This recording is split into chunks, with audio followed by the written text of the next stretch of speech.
27, 2022. Roll call. Kramer. Present. Gregg. Here. Harvey Smith. Here. Aaron Kane. Here. Lewis. Present. Lombardi. Here. Schutz. Here. Sneed. Here. And Beal. Here. 9 present, Madam President. Thank you, Madam Clerk. We also have an attendance with us tonight from following city officials. Mayor Kathy Catazero Perry. Good evening.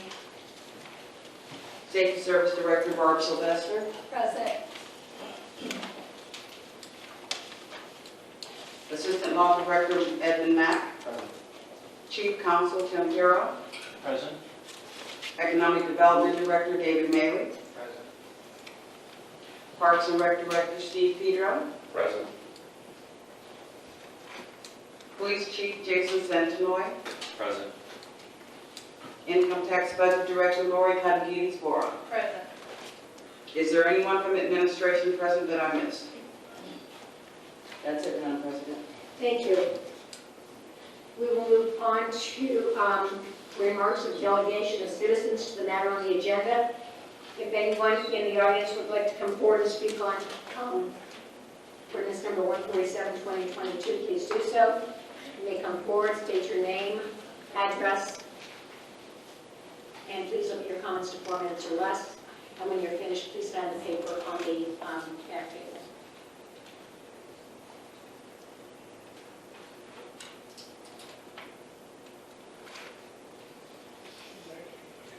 Seeing none, we'll move into ordinance number 147, 2022.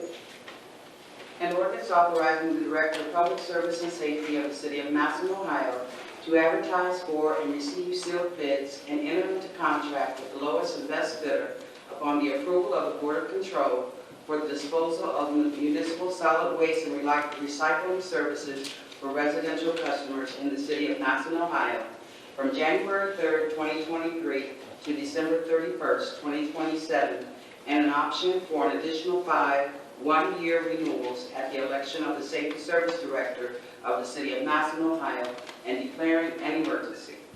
Councilman Dillon. Thank you, Madam President. I would ask for someone from the city to come up. I just had a couple of questions for clarification on this ordinance. Ms. Sylvester. Thank you, Ms. Sylvester.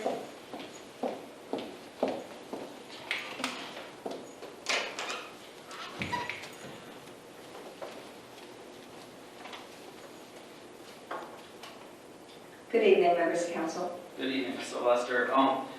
Just to clarify, the purpose of this ordinance is to take bids from trash disposal companies to find out what their rates would be for our citizens, and then whoever comes in with the lowest bid, that company is entitled to send letters to our citizens telling them what that price is. Is that? That's correct. And then Go ahead. sorry. And then the other half of it obviously is to get the city's trash needs serviced. That's correct. Okay. All of our facilities. So we would want to award that to the lowest and best bidder for that as well. Okay. Is there any possibility that those could be like exclusive? Could one company come in and offer us lower services for the city, and then someone else come in with lower services for the citizens? Well, I guess at this point anything is possible, but we're not anticipating for it to be that way. We're anticipating it to be just as it was done in the past, Okay. as well as each year. So we did have the 5-year renewals. There also was an amendment to that original contract as well. So. Okay. Does anyone else have any questions on this proposed ordinance? Councilman Lewis. No, I just wanted to say, after the comments from the Safety Service Director and the Mayor last week and the clarification, my initial objections or hesitations have been satisfied. You know, my thought process when first reading this was that they were trying to bid out a customer base, which I contended did not exist. But in reality, if all they're doing is putting out the bid, is the removal, the trash removal services for the city's needs, in addition to an agreement that this contractor would have, as you stated, for the rates offered to our citizens, then this is exactly what we would have in mind wanting to do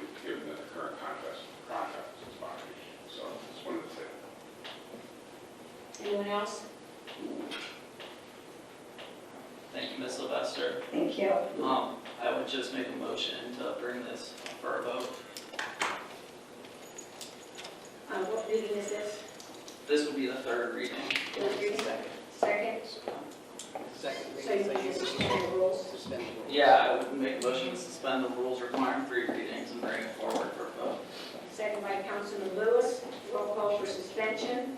Gregg, Yes.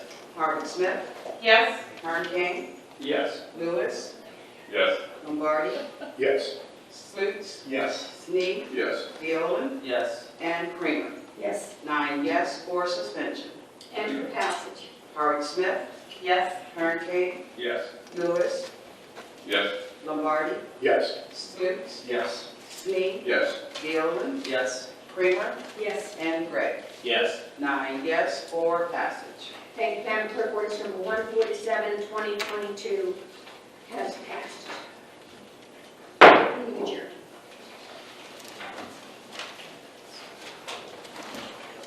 All right, we'll move right on to work session. We already know who's in attendance, but we're let, oh, wait, hold on, we'll let Ms. Rowland get her case ready. All right. Thanks.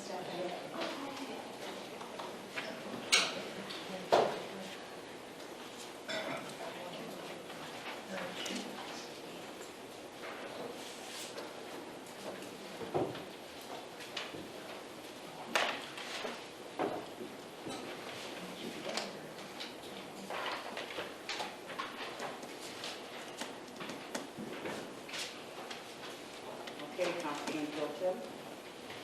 All right, we'll go ahead and get the work session started. We're letting the record show that all 9 members of council and the council president are present. Numerous city officials are in attendance as well. Community development.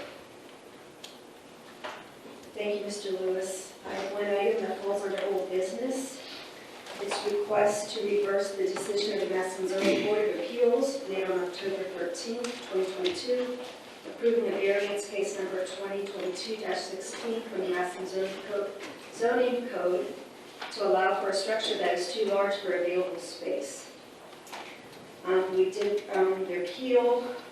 We received an appeal from Richard and Charlene Willie, received on October 14, 2022. I have a couple questions or clarifications if someone from administration can come up and answer for me, please.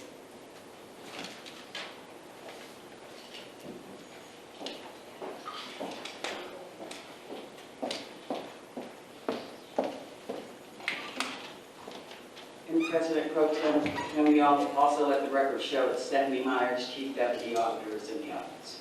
Thank you. Thank you, Ms. Sylvester. There's some confusion on my part regarding a review of the transcript from the zoning board meeting. Tracy Ward stated that both the house and the new garage is 1,858 square feet. And when we look at our ordinance, the square footage of the lot is 6,600 square feet.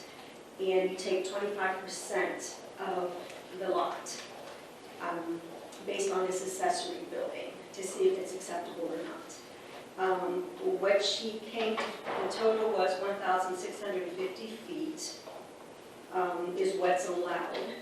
But currently this structure is 1,858 feet.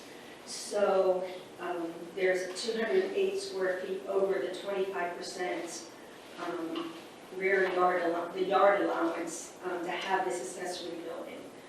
We're looking at our ordinance 1181.01 for accessory buildings. This is where it's unclear to me.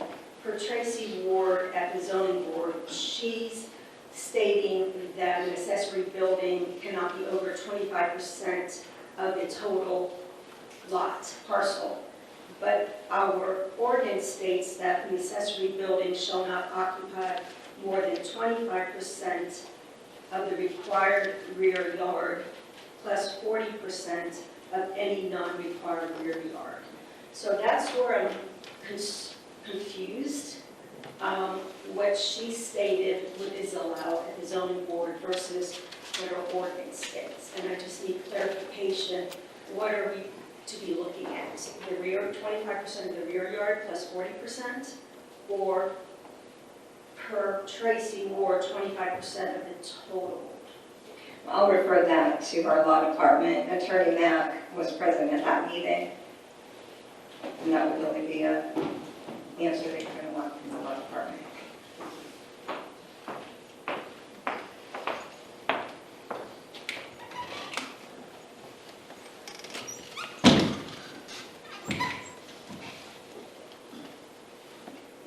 Thank you, Chairwoman. I think that the issue before this council is whether to uphold the BZA's decision. So as part of that, it would be the BZA's interpretation of the zoning ordinance. So if this council were to disagree with that interpretation and to conclude that the BZA interpreted the ordinance incorrectly, that could be a reason, applying the Duncan factors as to why the decision should be reversed. Are there any other council members that have any additional questions for Assistant Law Director Mack or the Safety Service Director? Mr. Lombardi? Thank you, Mrs. Creamer. I was just wondering if you could send out a copy of the Duncan factors to all council people in your email. Yep. So we have those available to us as we consider this. Absolutely, Councilmember. Thank you. Yep. Anyone else? All right, that's all I have. Economic Development, Nothing this evening. Alderman Welfare, I have nothing this evening. Parks and Rec, I have one item this evening. It's a request for legislation to allow the city of Massillon to accept new and ongoing donations in the memory of Phil Robertson to the Jake Robertson Splash Park project. We've talked about this a lot over the past year, so this is to raise more money. I don't know, Steve is here. Did you have anything to add, Steve? It's just to get home. Mayor, are we short money for the project? Good evening, members of council. This is money that when Phil passed away, the family wanted the donations to go to the city towards the splash park. So we will still have, once we go out to bid, we'll see how the bids come in. But we may be short, so this will help. Okay. Did anybody on Parks and Rec committee have any questions? Or anyone else? All right. This will be on the agenda for Monday then. That's all for Parks and Rec. Police and Fire, Thank you, Mr. Lewis. I have one new request for legislation. This is from Chief St. Noy, an ordinance repealing Section 2 of Ordinance Number 126-1977 and enacting a new Section 2 of the Ordinance 126-1977 and declaring an emergency. And this is to, through attrition, eliminate one captain's position and additionally add one sergeant's position. The request for legislation that you do have in front of you has patrol officers count of 40 at the bottom of the first page. We are removing that. We're just going to deal with the management level of this with this legislation. Are there any questions? Okay. I'll be submitting this to be moved onto the agenda for Monday. That's all I have, Mr. Lewis. Thank you. Public Utilities, Nothing tonight, thank you. Rules and Courts, Yes, thank you, Mr. Lewis. I have one piece of existing legislation we discussed already. Ordinance number 155-2022. Ordinance amending Section 2D, occupational list of class titles of Ordinance number 127-1997 by separating positions of civil service administrator and equal employment opportunity officer as merged by enactment of Ordinance number 93-2018, and classifying classifying and enacting an increase to the class grade pay schedule for the position of Civil Service Administrator under 150 Civil Service Commission, reestablishing and creating the 175 Human Resources Department, reestablishing and creating the position of Equal Employment Opportunity Officer, and establishing the class grade pay schedule for said position within the 175 Human Resources Department, and repealing ordinance number 93-2018 in its entirety in the city of Massillon, Ohio. Then we had some discussion. There was additional questions regarding this. Can someone from city administration come forward?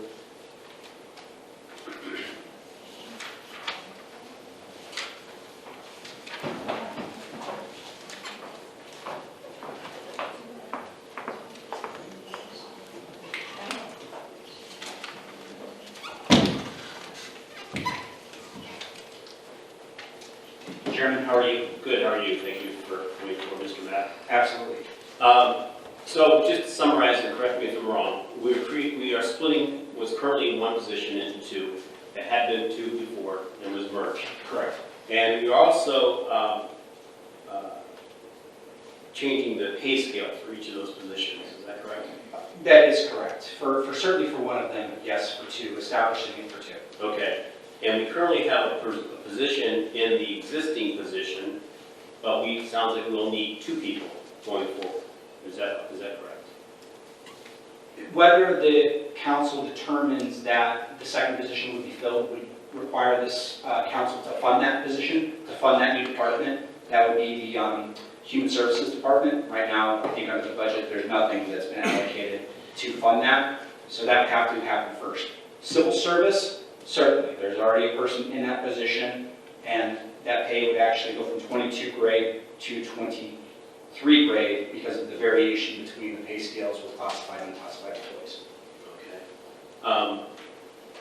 So whether we fund that second position would be come as a request from the city if that was to take place, right? Correct. Do we anticipate that request? I don't know. I don't know if the city service director or the mayor's administration will make that request or not. Could Mr. Sylvester or the mayor approach and answer?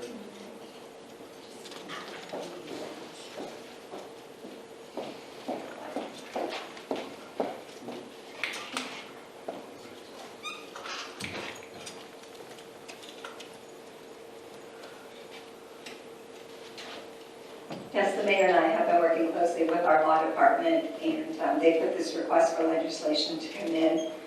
We do agree with their opinion that they do have the budget was already completed at that time when we got all of the information, so it was not included in there for an HR person, but we do definitely need the EEO position to be filled, and that would have still been included with the dollar amounts that are in the budget that could be.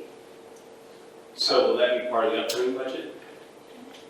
The 23 budget? Yeah. The HR, there's no person there for the HR because, again, that original ordinance was for, really basically for efficiency. Okay. That person could do all three of those jobs. So Now that we've received the opinion from the law department, that's why they brought this forward to separate them out. okay, so the earliest we could fund that position would be with the 2024 budget. Is that right? That's correct, unless we come to council to do something differently with it. Okay. All right, thank you. You're welcome. Mr. Mack, I have one more question for you. Now it just escaped me. Any questions from members of committee? Mr. King? Thank you, Mr. Gregg. Mr. Mack, the reason for the legislation being an emergency is to ensure the constitutional and legal functionality of the Civil Service Commission. I guess I'm reading that and implying that it's not currently functioning legally. Is that a correct statement? I think it would be unconstitutional the way it's currently structured, yes. In what way? And that it doesn't have separation between the administrative branch of our government and the separate Civil Service Commission, which is required in the revised code. If we have city functionality, city operations that are at variance with the state statutes, we are a statutory city, those are unconstitutional. And I believe the way it's currently operating is unconstitutional. Currently, our civil service administrator is unclassified, is that correct? That's the way the class titles ordinance reads. It does indicate that pursuant to the previous ordinance that was passed in 1988. And by passing this, it then goes back to what it was prior to 2018 when that position was a classified position. Correct. Are there any, to your knowledge, are there any other communities that have an unclassified civil service administrator? I am not aware of any offhand. I would put a caveat in that we are a statutory city, and so most cities have charters, and so it's difficult to find apples-to-apples comparisons, but the most germane example in ours analysis and review is the city of Canton. The city of Canton is a classified city, statutory city. Their administrator is a classified employee. Thank you. Any other questions from members of the committee? With the separation of this role, does it need to be a full-time position? That is up to this body, the way that would operate. The way that it's, I don't know how to answer that in terms of whether it needs to be. The current pay scale that's there under the classification ordinance, I believe, does call for a certain full-time, part-time situation to where the individual works 30 hours per week, receives city benefits. I'm not as nuanced or as well-read in those distinctions, but our intent is to take it back to the way it was.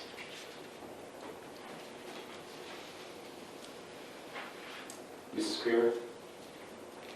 I do recall when this change took place in 2018, when we merged, we did increase the hours of this position. And the need for, like, to oversee the HR piece of it is what I recall. Does any other council members this time remember the discussion we had regarding that? Because it was not, to my knowledge, full-time, it was part-time. That's what I can recall. Mrs. Sylvester, you have a comment? Yes, I do. I can follow up on that with you. The ordinance from 2018 was to, again, for the efficiency of the city, to put them together. And it was a part-time position, and it was under 28 hours. So when we were advertising and looking for, we were looking for someone that we thought would be able to do the job for that piece of it. And then the hours that you're referring to that was in 2020. At that time, we wanted to increase the hours. That's when we were wanting to do more of the HR piece with it. We were revising, doing all new handbooks, social media policies. We had a lot of extra policies that we wanted to add with that position. And that's what we came to council for at that time. It was not an ordinance of changing anything from 2018. It was just asking for additional funding for that position, because that position would now be at 30 hours, and there would be the benefits piece with it. So we came to council, we made a transfer and also asked for additional funding at that time. But it was not, there was no change made to the ordinance or any structure of that position.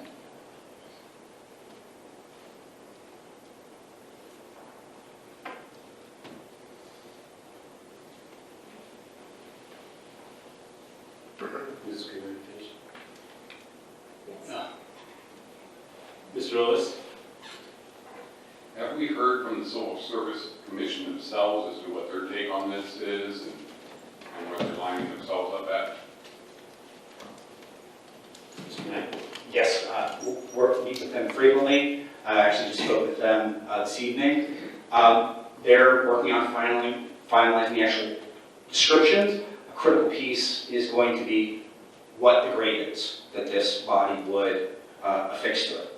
If you do anything to decrease that from what that is, that's why it has to come in at 23 versus 22, that would be a demotion for this person, and they have civil service protections. So if we do anything to change their hours, anything like that to bring it down, then that's going to damage this solution that we have in front of you in order to make this work, to actually separate these things out.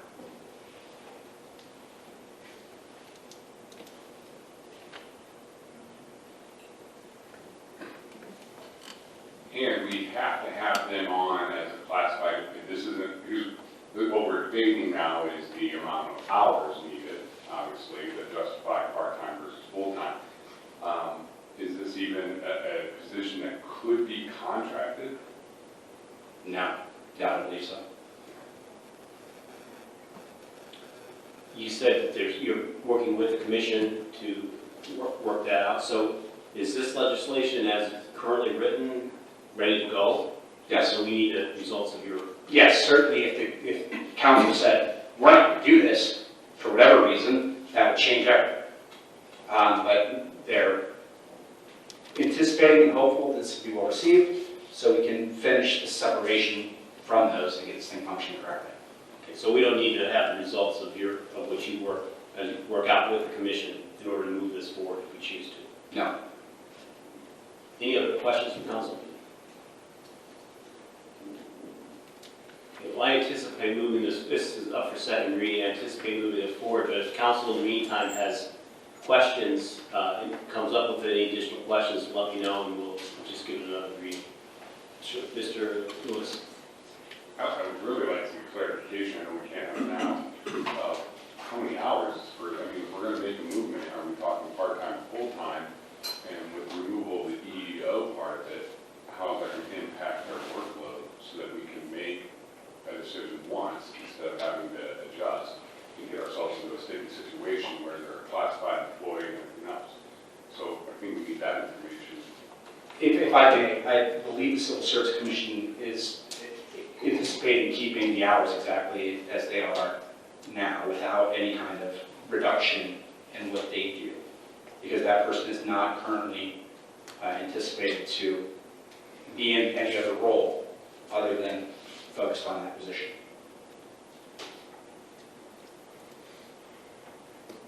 Mrs. Lester.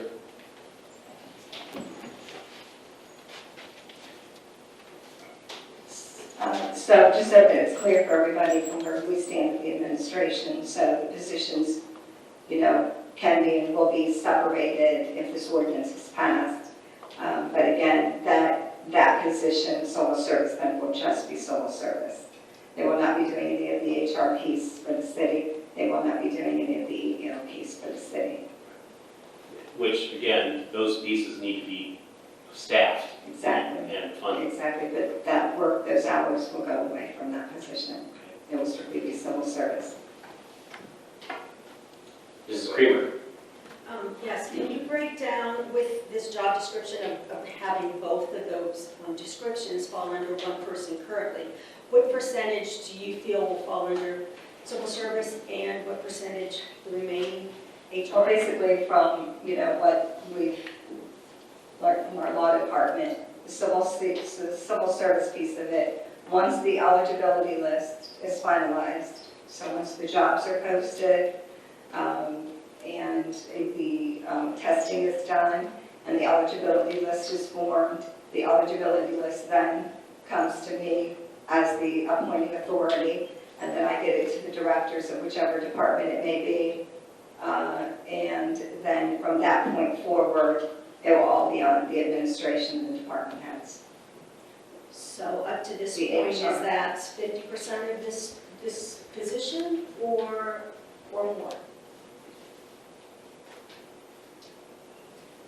Well, it is a large part of it. It is because again, the hiring piece, we do all of the background checks. We do all of the pre-employment, the conditional offer will now be made by the administration, the department heads, background checks, all the pre-employment. So there is quite a bit of HR work that's there, yes, especially when you get into the police and fire and you have the fit for duty physicals, psychological testing and so forth.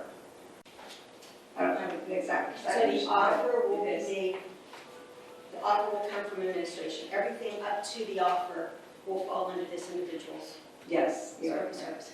Yes. Anything else? Thank you, Mrs. Lester. You're welcome, thank you all. Mr. Mack. I have one new piece of legislation. Mr. Mack, you might want to stay close. Two? Oh, I'm sorry, I do. Similar. First one, request legislation to amend section 2D, list of class titles of ordinance number 6/2018 by modifying section 2D, occupational list of class titles to increase class grade pay schedules for economic development director, 22S, to class grade 26S. And there is an exhibit that goes along with that. Judy, I'm sorry, the exhibit I just handed out to you, I thought you wanted this one next. The exhibit I handed out to you is for the... The next one? the next Okay. one. So for this one, we just talked about, I'll let Maureen come up. okay.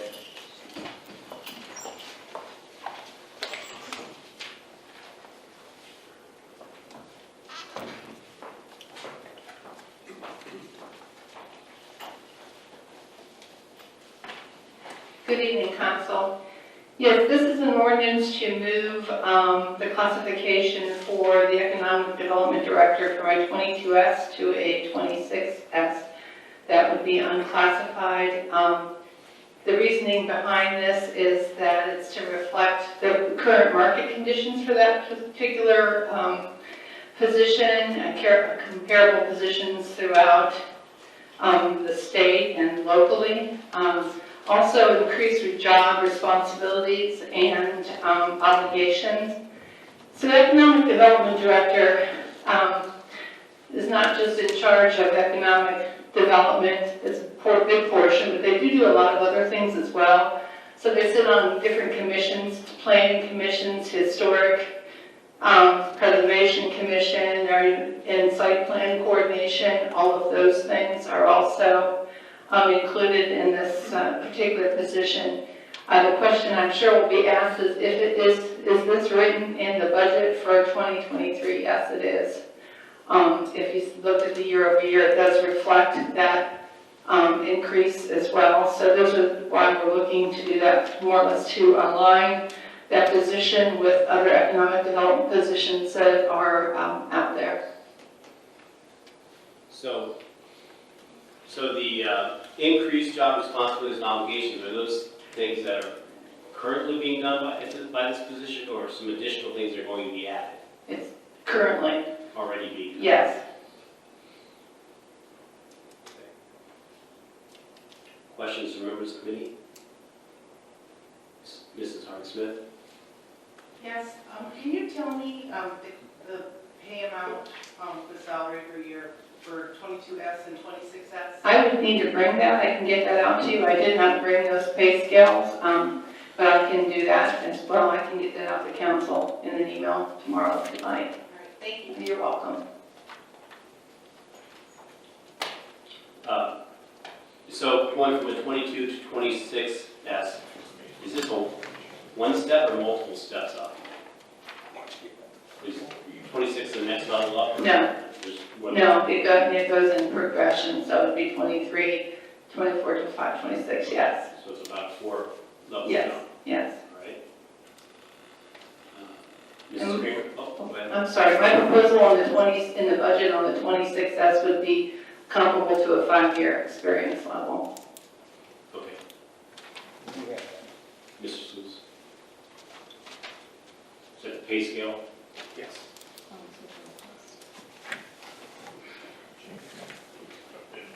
Okay. So what exactly on the pay scale would you like to see? What is 22S? Well, there's a range.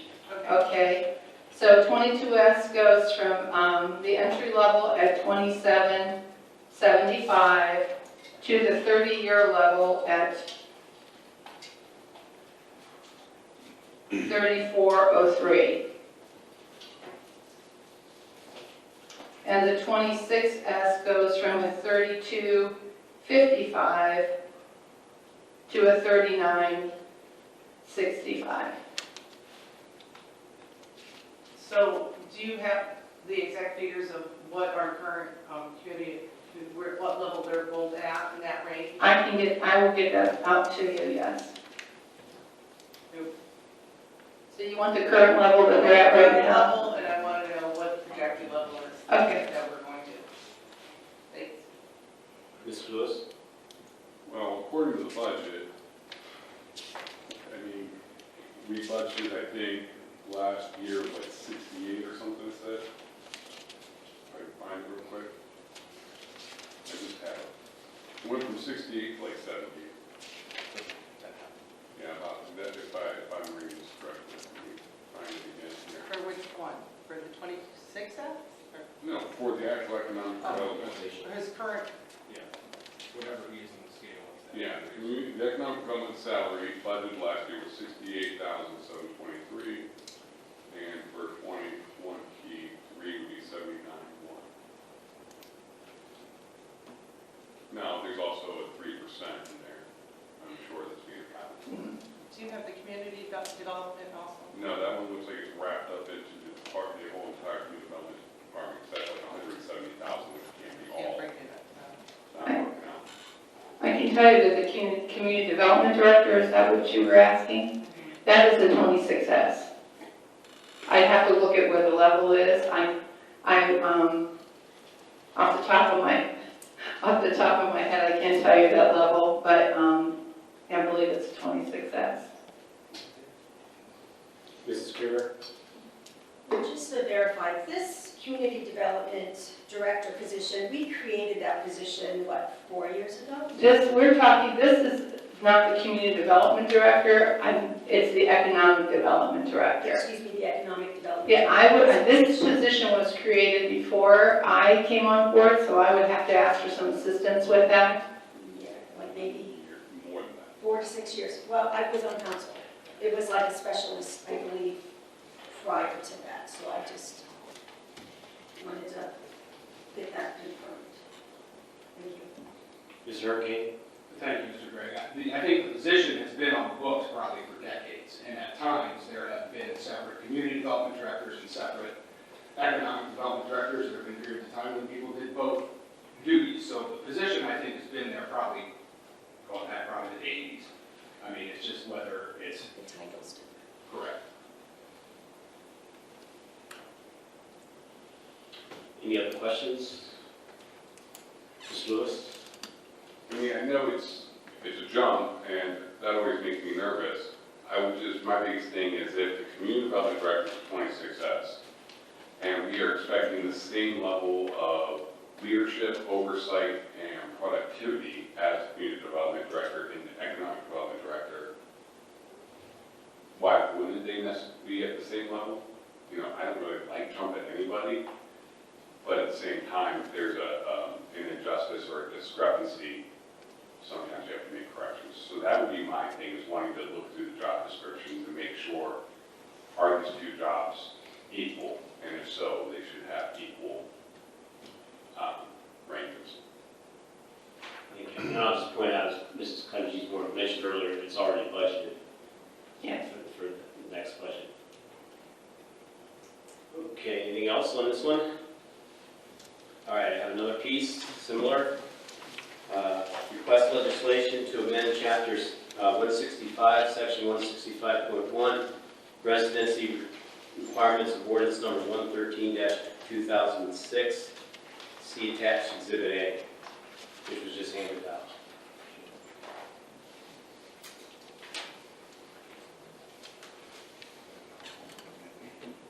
Who would like to speak to this?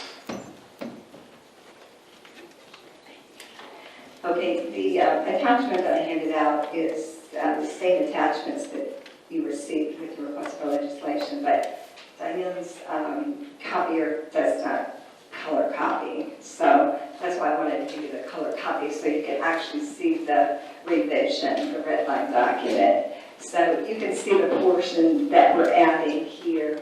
And this goes back to 2006 when the Ohio Revised Code 9.481 put a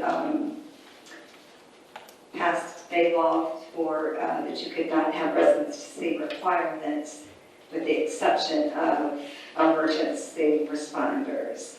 So in 2006, this ordinance was passed to reflect that. But I felt that it needed to be a little bit clearer for everybody to understand, especially applicants that we are looking to hire at this time. So in working with our outside employment attorney as well as our law department, we just made a minor revision to it to update it to better reflect the provisions of the ORC.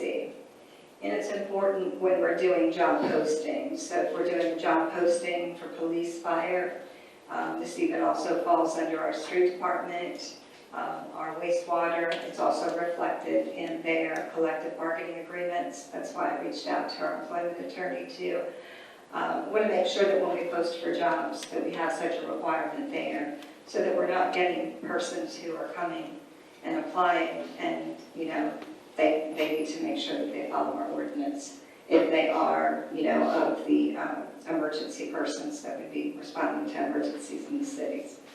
Don't want them to go through the process of applying and they're not aware of the requirement. So when we put the job posting out there, I want to be able to refer to our ordinance, which is this ordinance, and I just felt that it needed to be revised a bit to better reflect what it should actually say and make it clear to people. So we're not changing the residency requirement, just clarifying. That's correct. So you can see, that's why I gave you the color copy, so you can see all we're changing is what's in red there, so that way, when we do have applicants and we say, here's a job requirement according to our ordinance, and they go to this ordinance, they're going to clearly see it's spelled out, I think, a lot clearer. Better to reflect what is in the Ohio Revised Code 9.481. All right, questions? Mrs. Kramer? Okay, so I understand responding to emergencies and disasters, those persons. But why do we have listed or part-time employees?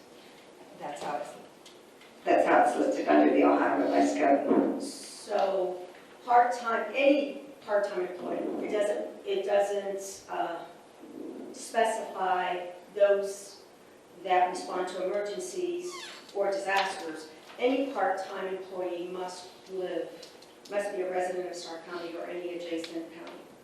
That's correct.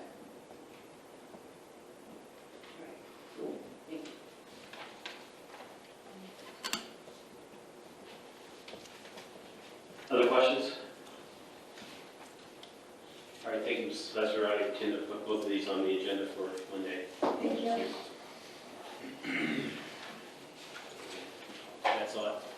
That's all I have for rules of orders. Streets and highways? Nothing tonight for streets and highways? All right, finance. Go ahead, we'll get started. The first we have here is please prepare legislation to appropriate and unappropriate balance of the donation fund, $107,000 for the ice rink. Any questions or discussion this evening?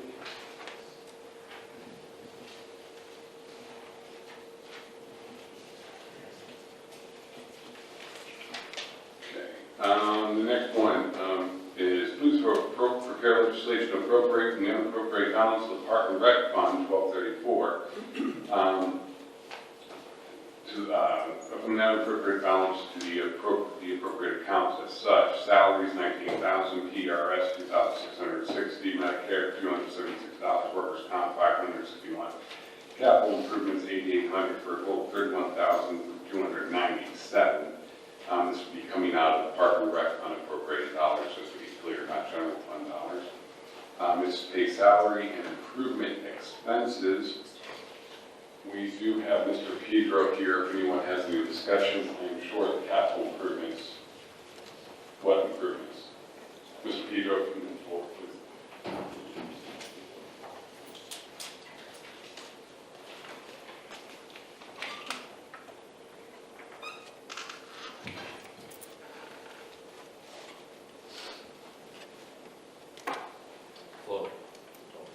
Hello, everyone. Thanks for having me. The question, can you repeat your question? Which improvements? It says capital improvements, $8,800. Yeah, we're getting a new POS system at the Legends, and a lot of this is pertaining to the training in December that we're going to do.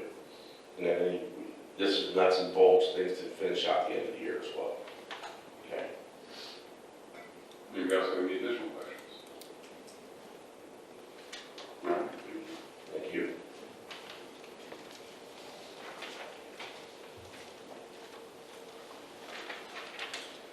Next we have a series. This is something that we have every year. It's reductions, and these are just so that we can zero out the accounts for the end of the year. So they are asking to reduce appropriations in the TIF service payment fund. So they will be reducing the school district TIFs by $7,289.96, county collection fees by $6,116.03. And this is just, like I said, to zero out. Any questions?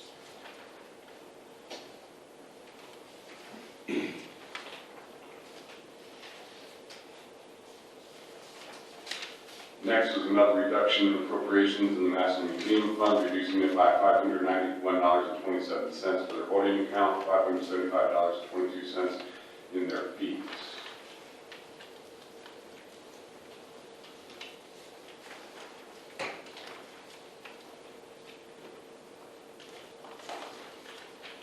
Reduction appropriation in the tax increment fund, or TIF, in the following account.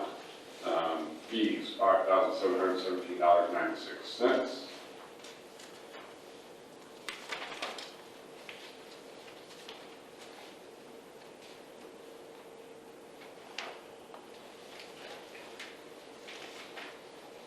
Unless anyone has any objection to this Roland, which I don't think they will, I think all those reductions can be one ordinance.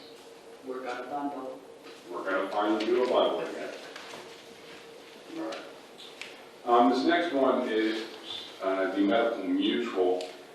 It is please declare an ordinance authorizing the Director of Public Service and Safety to enter into a renewal with Medical Mutual Ohio Health Insurance. The Healthcare Committee unanimously passed a meeting on November 2nd, 2022 to renew the current Medical Mutual Fund for 2023. This comes with a 14.8% increase. And you want to kind of put a little bit of additional information on this one. The Healthcare Committee is made up of different members of the employee body. So it is not just the mayor or her administration per se. It has employee input. It does cover all employees of the city that would be part of the health insurance benefit. And the big caveat that we want to be aware of is of this 14.8%, our current budget is only covering 8% of that. So I will open it up for discussion. I'm sure there are questions.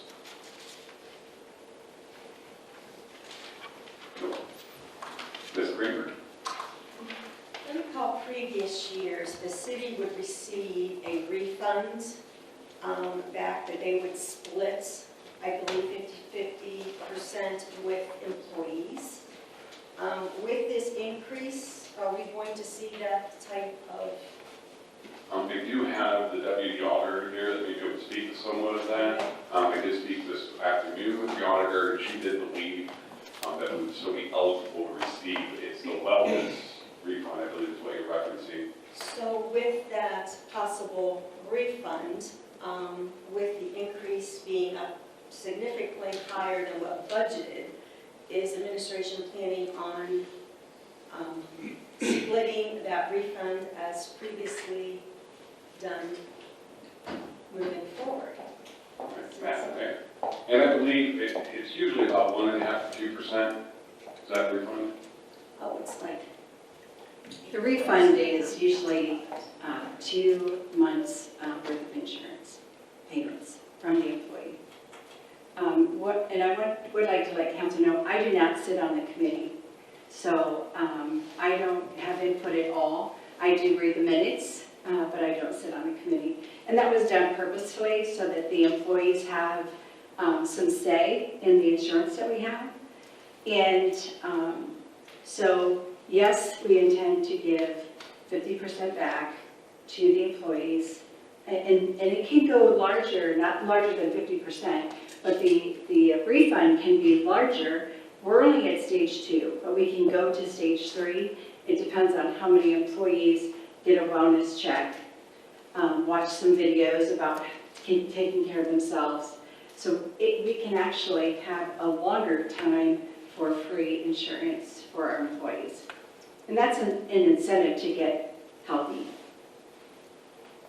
I think part of the question I have, though, that will coincide with that, and again, Deputy Auditor, if you're better to answer that, the refund, regardless of the 50%, do we know what that has been in the past?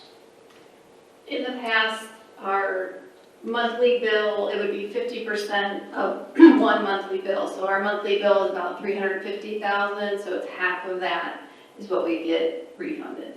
So about 175, and then we give half back to the employees, so it could be about 80 for us, Correct. which would handle a portion of that percentage. This overall 14% increase, do we know what that would mean as an overall increase, dollars-wise? We did look at that today. Oh, do you know what it is, Lori? You got it? I can give you an approximate. It's approximately 14.9 is what I figured it out at when we were talking. It's approximately $515,160. And you budgeted for approximately 250,000 increase? Yeah, the 8% is about 311, so the difference in that, those are rough estimates that we had before we got the final numbers, but yeah. So a couple hundred thousand, and then the rebate, so we'd still be 100,000 plus. In speaking with the budget director and the auditor, because my first question is why wouldn't we budget for this? Why wouldn't we adjust the budget to capture? Their recommendation is to kind of let it play out throughout the year, see what that rebate is, so we can see exactly how much we need, and we can just take it from the carryover, or if other accounts go underutilized, we can use from those other accounts within the city. Any other discussion? Yes, Ms. Harbison. So just to clarify, she said 515,160. Approximately. So is that what it's going to cost us, or is it just going to cost us 100,000 extra? It's going to cost us the 500-some thousand. We budgeted already for 300,000 of it that's existing in the budget. Okay, so you're just talking about the budget, so it's going to cost us that much more. How much is it going to cost our employees? Are they paying more out of pocket too? I believe so. I believe that's part of it, yes. Do we have the money for another? I mean, are we really going to have a choice?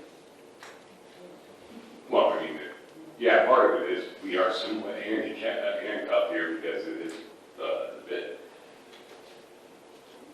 Do they get bids from anyone else? Yes, Ms. Moore, how many more? So I'm going to give you a little bit of background about what the negotiation looked like. I'm also, Mr. Lewis did a great job, but I'm also going to tell you a little bit about the people that sit on the healthcare committee. It is a committee that is truly a mixture of the whole city. So there are actually 6 members that sit there from the collective bargaining unit. So that's your police, your fire, your streets, and wastewater. And then there's 6 other members that are represented from different lines of business within the city. So I can tell you we have somebody from the auditor's office, we have somebody from the clerk of courts, we have somebody from Muni Court, Mrs. Sylvester and I both sit on that committee as well. If you want, I apologize, I thought I had the names of everybody. If you'd like to see the names of those folks, I'd be more than happy to email those out to you as well. When Medical Mutual first came to us, and our insurance first came to us, they were telling us we were going to have approximately a 33+% increase, and we were like, no, that's not going to go. You go back and you negotiate for that. So they did negotiate, and they came back at 22%, and we were, that's not where the committee wanted to be as well. So when they came back the last time, it was at that 14.9. There was a 0.1 reduction since then at the 14.9. So that is where we sat. do want to remind everybody that the last 3 years that I've been in the budget, we've increased 2.8%, 2%, and then last year we didn't have any increase. Where there was talk about shopping it, that's very dangerous your first year out, because you're going to certainly get a number that's less than what you have. That does not guarantee that that will be the number that you get the next year. Our plan is extremely robust, so it is a very good plan to incent our employees, and actually a very good recruiting plan. I know there's some employees that have joined us because of that, the healthcare. So there's a little bit of background with all of that. So I just wanted to have everybody, give you a little bit of background on that. Have we ever, if someone else can answer, if you're not the right person at this time, have we ever researched or looked into our ability to join a council of governments to increase our purchasing power? I cannot answer that. I'm not sure if that's something I can ask and get that out to you. That is not something that I'm aware of. It's too late this year, obviously, but it's something that other government entities have done, and it does help bring more stability. All right, any other questions? So your answer was basically, other than MedMutual, they did not shop for insurance for any of the other insurance providers out there? Not this year, we did not. We did make it very clear to Medical Mutual that we will not take another 14.9% increase, that we will shop that. That's what happens next year. Everybody gets courted by insurance, no matter whether you're private or public sector, so we all know that as well. The fear is that they will give you a better rate, but better rates in this environment is probably 10%, but that doesn't guarantee you a better rate in years coming, and you don't have that same relationship with that particular insurance provider. I'm not sure if I agree with that, because I deal with insurance all day, and I know, like most providers, I just think it would be more responsible maybe than for next year, if it's already too late for this year, that we are talking to all the other major insurance. We will shop next year. We will shop next year. We made that quite clear to Medical Mutual. Okay. Mr. Gray? Thank you, Ms. Rose. Did Medical Mutual give you any reason behind the initially huge increase of 30%? The claims or what? We had a few claims last year that were a little larger than we had in the past years, and so they do put those claims into effect when they're figuring out your percentage. Unfortunately, our year doesn't start, we don't go January to January. We go pretty much the last quarter, or August, the last quarter of the year that you're into the next year. But we had a couple unusual claims that we hadn't had in the past, and though we don't have those all the time, that's basically why you have insurance, in case you have those. So yes, we did have a few. Thank you. Thank you. Sure. All right, we have some transfers, and we still have the annual budget discussion to go through after that. The first transfer we have is with the Legends, reducing supplies and materials by $1,950, capital improvements by $2,500, placing it in gas and oil.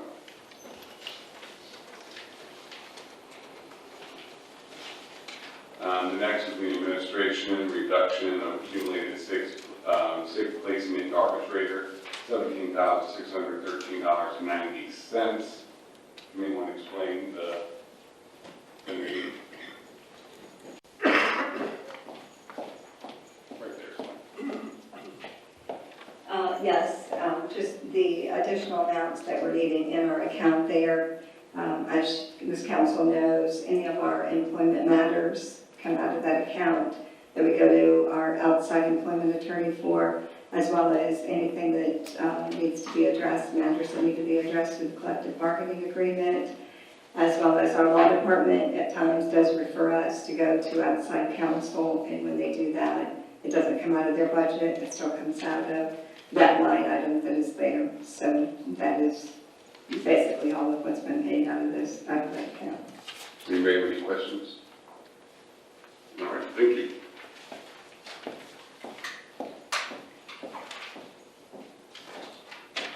Legends again, reduction of unemployment by 1,000, utilities by 50, placing it into bank charges.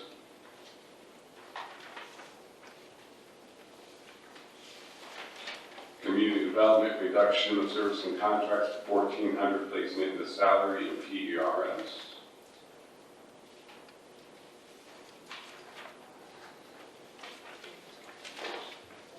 Police department, reduction of possible eye and dental or PRS for 20,000, placing it into overtime.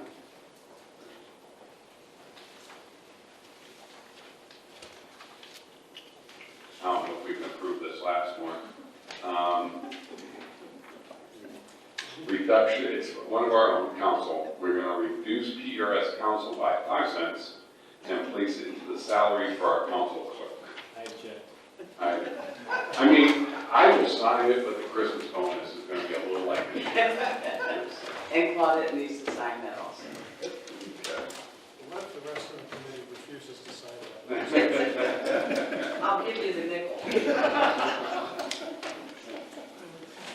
All right, I'm going to go ahead and call this forum back up, and we will begin our discussion on the annual budget.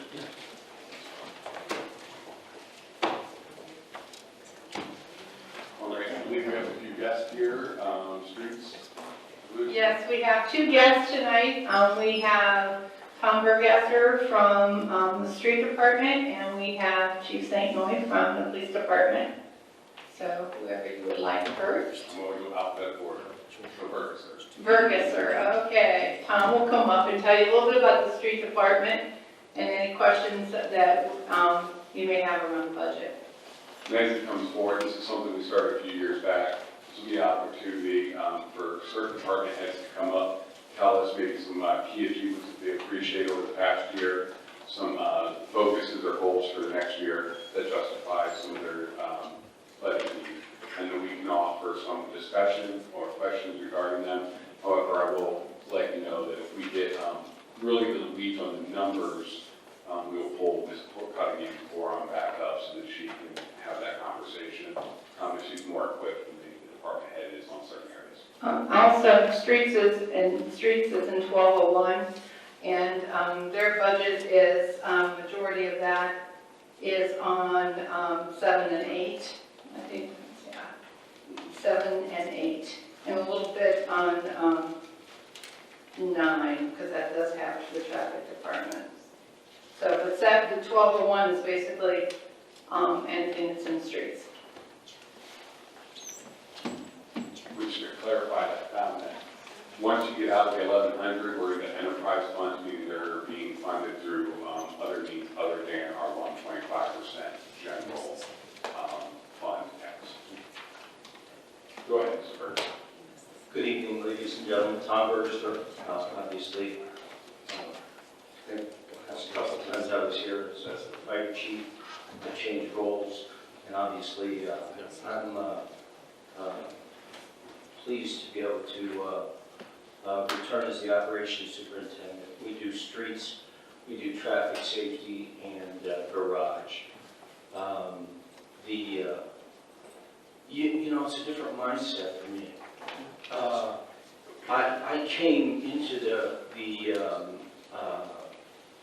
position understanding police and fire, understanding public safety, but I really didn't have an appreciation for the fact that, you know, your street department workers are out on the streets every single day, subject to many of the same safety concerns, many of the same safety problems, and it almost flies under the radar screen. So one of the things that I hope to do, and I like to think that I've tried to do, was upgrade some safety awareness issues. We're going to try to work on training.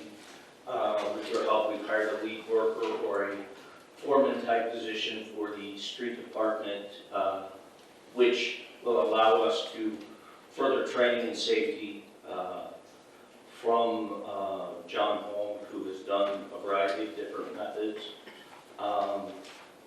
And gosh, I didn't realize all the different things initially, from mowing, from trimming to paving, patching, street sweeping, obviously, in virtually everything that is the street department. Virtually everything that goes on the roads, above the roads, as far as light poles, lighting, guardrails, there's a lot. And so I'll really answer any questions that you guys have, but I'm just thankful to be able to provide a different perspective over there. I think that our folks on the street department, on the safety department, do a pretty daggone good job. We've done some things in terms of efficiency. We've done some things in terms of, we've modified a few job descriptions. We've modified a few best practices, and those folks do a great job. So that's it. Take any questions that you got. Anyone have any questions? Committee? Ms. Greer? Are you budgeting for any large ticket items? We are, actually, we would like to have we have a flail mower. That's the mower that does all of the work down on 21, the Walmart area, etc. When that goes down, we're reduced to using walk-behinds and or zero-turn mowers, and that's not really efficient or effective. And so what we'd like to do is, in the middle of the season, in springtime and early summer, when we have a large volume of mowing to do all at once, and we hear a lot of complaints that, Walmart's not being done or 21's not being done, we'd like to be able to put a second mower out and have it as a redundant backup. Same thing with a boom mower. There are guardrails, behind the guardrails, there are right-of-way issues in terms of leaves, trims, leaves, trees, shrubs, brush, that all needs to be mowed. And it can't be mowed with a weed whip. It's, you have to have a robust mower that is able to take some of that facade down. And so we'd like to have those two ticket items. We'd also like to perhaps partner with Parks and Rec, because while we may not need all those mowers all the time, we work pretty well together with them. They need some help with a mower, they need some help with some things. We're happy to help them out and vice versa. I don't really think that, we looked into a remote control mower, but I think if we can get by with these two pieces, we're doing well. You guys have graciously, the last 2 years, we've had the benefit of purchasing large dump trucks, which will pay dividends during snow plow season. Both of them actually are having plows fitted. With COVID and everything, the one was back ordered all the way through May of this year. In fact, we ordered the next one in January, and they're both going to probably arrive within a month of each other. So we'll have those two new trucks, the benefit of those probably for at least half of the snowplow season. Along with that, we've hired one new employee, and so he's had the benefit of his plowing experience. Really, that's the most safe thing that we do, is snow and ice control.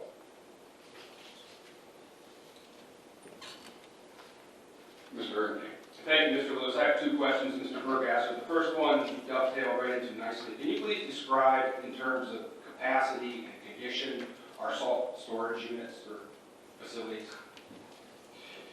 So, Mr. Hurricane, when I came aboard, we had one small area at 500 tons, and then we had another 700 tons. And we last year, I made a deal with Republic Steel to store about 800 tons for us. We're trying desperately to find the right solution for a salt structure, whether that is down on Neighbor Road with part of Parks and Rec, or whether that is currently where we are. We know that we don't have adequate supplies. This year we did a little bit of a turnaround, and, you know, I was looking at the salt storage on the one side of the current building, and I just talked to a number of folks in the department and elsewhere. And I said, if we're doing that to one side of the building, why couldn't we do that to the other side of the building? So we, I think they spent like $26,000 for R.G. Smith to do the one side of the building, and I think we've spent $6,000 because our guys have done all that work, and we're storing an extra 1,500 tons. So I think we're better prepared than we ever have been. Is that to say that we wouldn't rather have the salt structure? We would, but it has to be at the right place, and it has to be forward-looking. And I don't know that wherever we build it right now today would be that forward look. So I think if we do what we're doing right now, and maybe over the course of the next year, certain things might come into play where we find that wherever we end up is going to be the right place. Thank you. My second question is, I believe that it was through the street department that purchased the flashing speed limit signs maybe a year ago or 2 years ago. Is there anything in this budget that would allow for additional purchase of those signs throughout the city, to your knowledge? So the safety director, code enforcement, and engineer in my department all get together and try to fashion where or what those should be. Usually that's done through public requests or requests from, officials. And what we'll do is just decide those things. I do think that we have money in the budget for those kinds of things. And if you have any particular place, I'll give you an example. About 6 weeks ago, a gentleman wrote a concern form, and we pay attention to those, we really do, and said, Southway and Richville is really not lit up very well, especially now that they've changed the method by which you're going to go around the bend. Could we have some lighting there? And we have those on orders. Those should be here in a couple of weeks. It does take a while for them to get here, but in terms of budgeting and having dollars for that, we try to just use part of our annual budget to cover those things.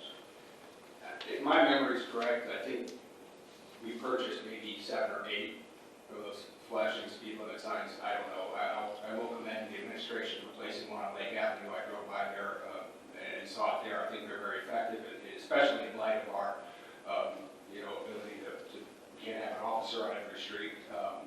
But I think they are an effective tool in slowing down some areas. So if there are some funds or if there's the capacity for the city to purchase more of those, I would certainly encourage that. So thank you.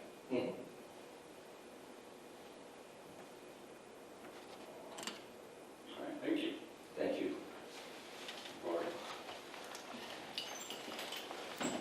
And just to clarify, these particular funds are revenue from the .22 that was voted on by the citizens for the streets. It also includes the gas tax we receive, and a few other things, I believe a few other parcels that come in that the auditors collect. But we also, the gas tax goes into that as well. Thank you. All right, I guess, please. Okay, Chief St. Noy. The police budget is on page 4, if you're looking through the budget.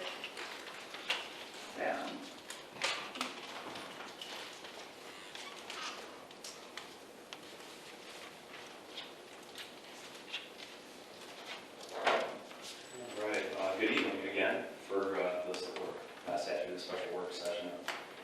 This might be my second time up here tonight. So hopefully I represent the department well by saying that the state of the police department right now, as far as budget goes, and you already heard Councilman Lewis talk about carryover, the state of the budget really revolves around staffing. I continue to harp on the fact that a lot of our problems in the department, especially monetary, they start with staffing and end with staffing.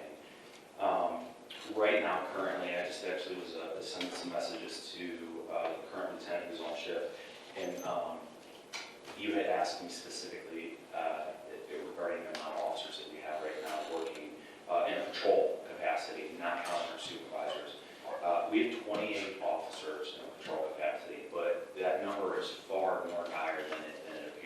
because 3 of those officers are SROs. They're attached to the schools 8 months out of the year, and they're doing everything that they should be doing to keep the schools safe.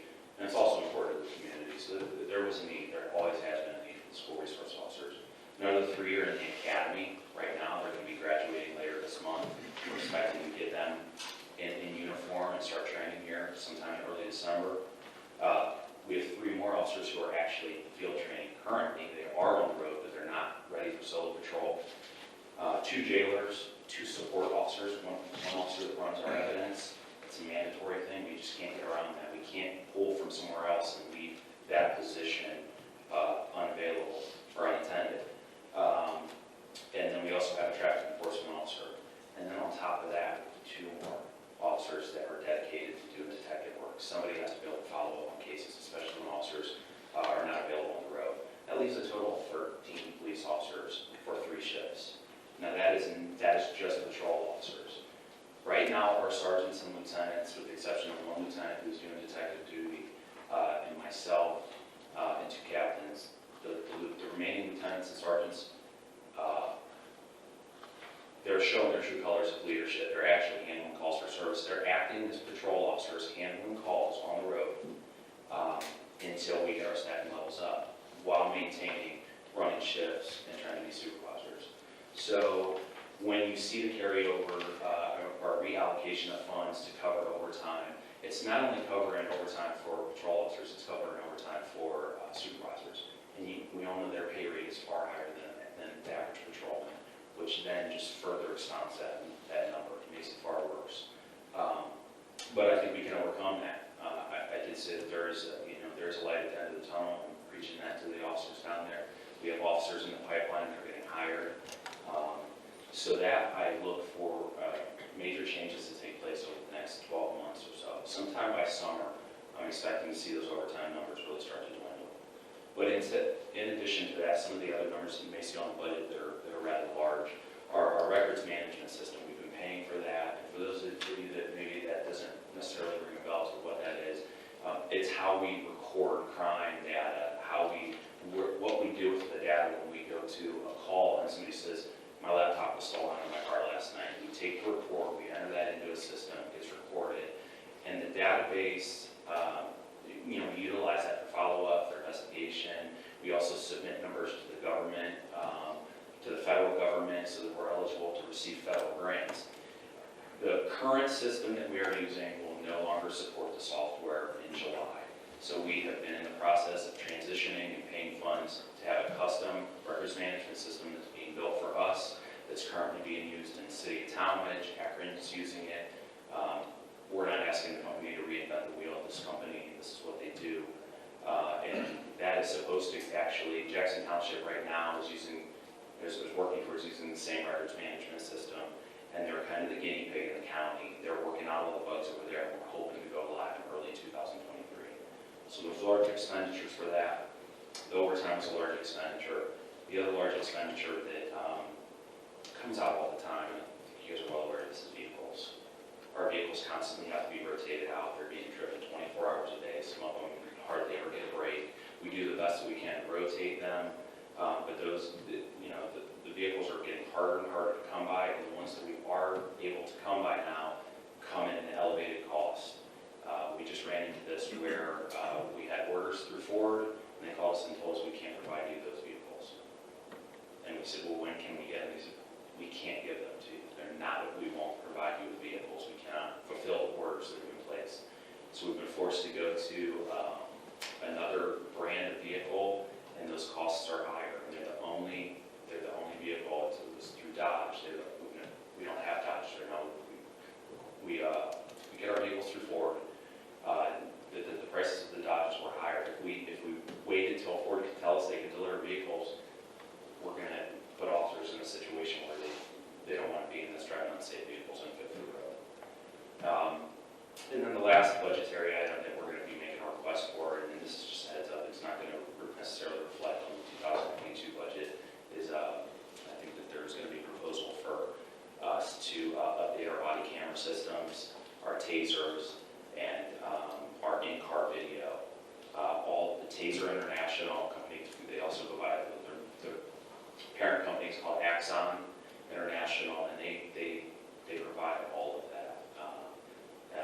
seamlessly. All the things are integrated and work together, all of those items. It is going to come at a hefty cost, but they are the number one organization to provide those things: in-car video, body cameras, and tasers to most police departments across the country. So far better than what we're using right now.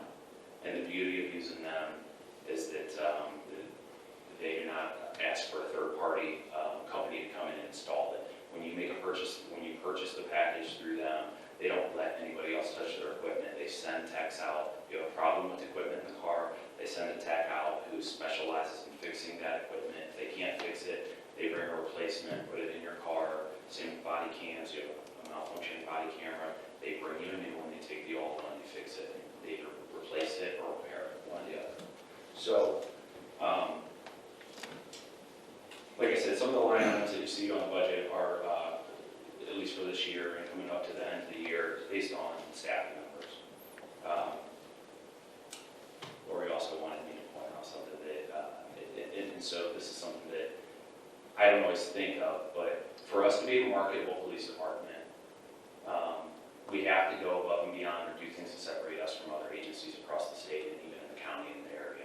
The 3 officers, the 3 cadets that we have in the academy right now, we paid for their academy, and we are paying them $1 an hour less to go to the academy. They also signed a 3-year letter of intent to maintain employment with the police department. And if they leave during that 36 months, they'll be required to at a minimum pay back the amount of their academy. And these are things that we're, the city has allowed us to do to go above and beyond to make ourselves more marketable. We just took a Holmes County deputy. I was talking earlier about this, and we paid off her academy for her to come work with us because she didn't have the money to pay that off. And for her to leave that agency and come to our agency, she would have to put that money up front. We took that burden off of her, and hopefully she's working on the road here in another 6 weeks or so. First off, thank you for that explanation in regards to the vehicles. We understand. You don't have to sound apologetic. I remember 10 years ago when we were in that situation with that vehicle, so I just appreciate your guys' ongoing efforts. Does anyone else have any questions regarding the police? Easy enough. Thank you. Thank you for your time. Lauren.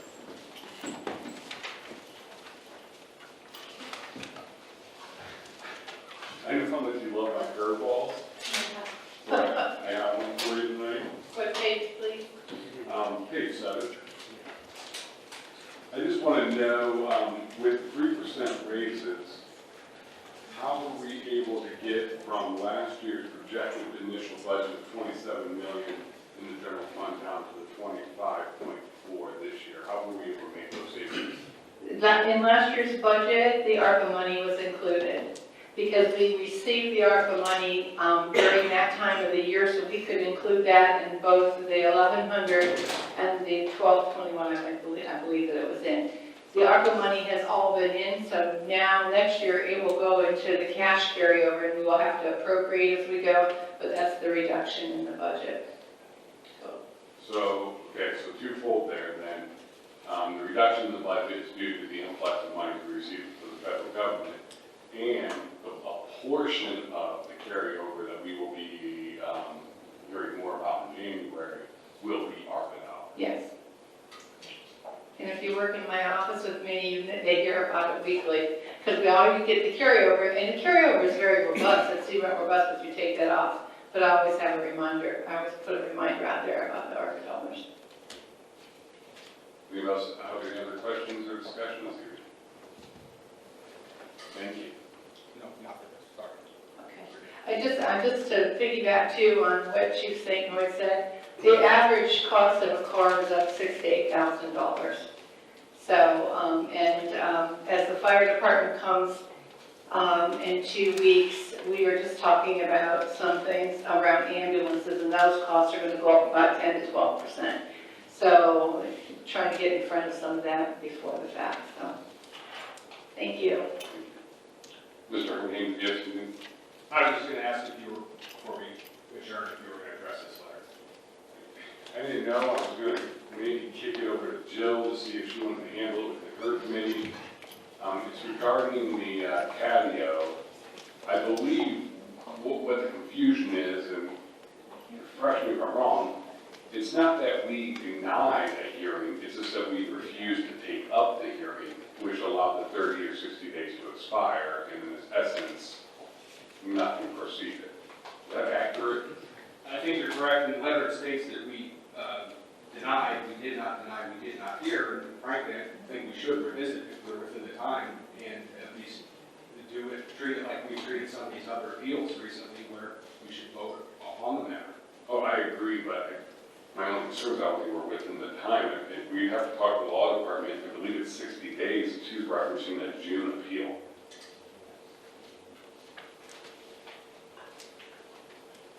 So I don't know if someone can follow up with the law department and see if there's any action that we can take. I will follow up. I got to get my notes. Yeah, it was absolutely, in light of some of the other things that we're going through,